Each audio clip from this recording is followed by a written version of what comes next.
বিসমিল্লাহির রহমানির রহিম।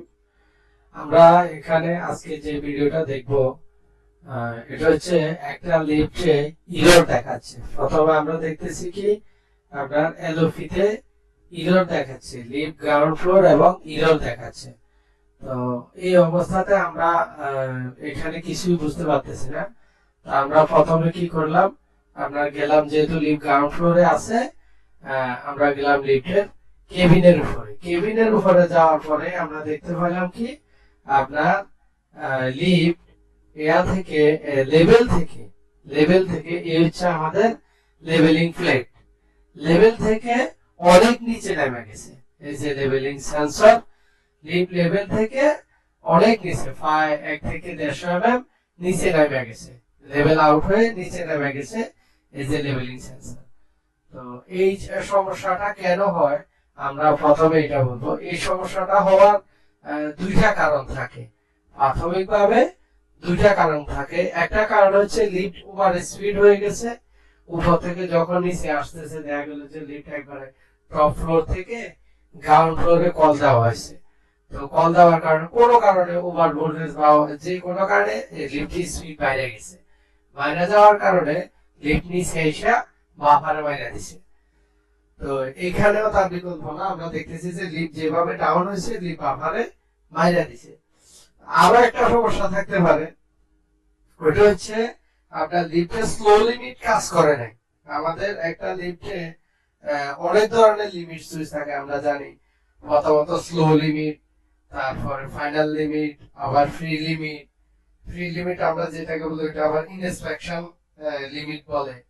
হ্যাঁ, তো এই লিমিট গুলার ক্ষেত্রে যদি কোনো কারণে স্লো লিমিট কাজ না করে, স্লো লিমিট থাকে আমাদের টপ ফ্লোরে এবং গ্রাউন্ড ফ্লোরে, লাস্ট ফ্লোর উপরের দিকে টপে, নিচের দিকে একবারে শেষ ফ্লোর যেটা, ওইটাতে স্লো লিমিট সুইচ থাকে।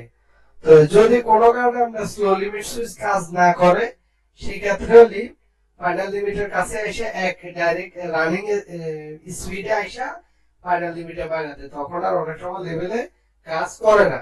না করার কারণে এই সমস্যাটা হইতে পারে, আর না হয় ওভার স্পিড হয়। তো আমরা প্রাথমিকভাবে এখন কি করব, যে এখানে আমাদের লিফটটাকে আগে রান করতে হবে। এরপর আমরা নরমালি স্লো লিমিট সুইচটা চেক দিয়ে ওটার এনওএনসি ঠিক আছে কিনা বা লিমিট সুইচের মেজারমেন্ট সেটআপ ঠিক আছে কিনা, যদি ঠিক না থাকে আমরা সেটআপ ঠিক করে দিব।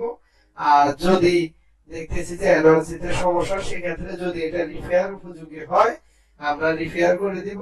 আর যদি রিপেয়ার উপযোগী না হয় সেক্ষেত্রে আমরা চেঞ্জ করে দিব।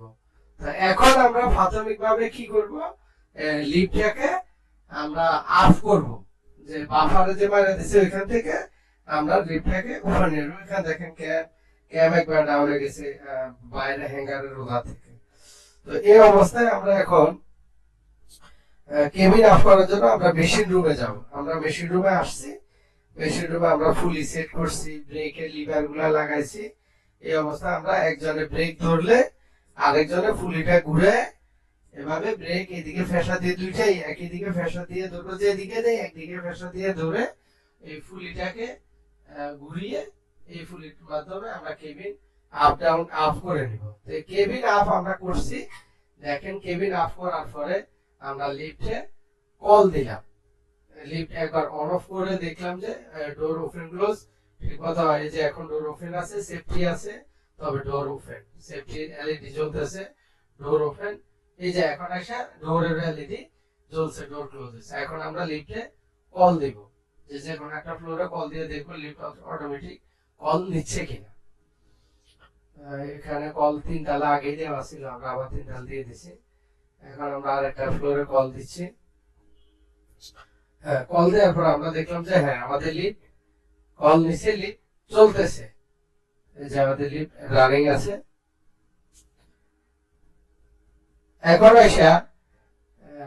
এসে আমরা দেখতেছি লিফট ঠিক আছে। তো আমরা কেবিনের উপরে যাব, লিফটে যাইয়া লিফট চালু করবো। এই যে গ্রাউন্ড ফ্লোরে আসছি, এখন আবার গ্রাউন্ড ফ্লোরে টেস্ট করলাম কোনো কারণে আবার মিস হচ্ছে কিনা, আবার ডাউন হয়ে যাচ্ছে কিনা। দেখলাম যে আমাদের এটা ঠিক আছে। এরপর আমরা কি করলাম, আমাদের স্লো লিমিটে তারপরে এনওএনসি চেক করলাম, কিছুক্ষণ চালু রাখার পরে চেক করার পর দেখলাম যে এনওএনসি ঠিক আছে। এরপর আমরা লিফট গ্রাউন্ড ফ্লোর থেকে আবার আপ ডাউনে ছেড়ে দিলাম, লিফট ঠিক হয়ে গেছে। ধন্যবাদ সবাইকে। এরকম ছোটখাটো সমস্যা সম্পর্কে ভিডিও পাওয়ার জন্য চ্যানেলকে লাইক এবং সাবস্ক্রাইব করে রাখুন। খোদা হাফেজ।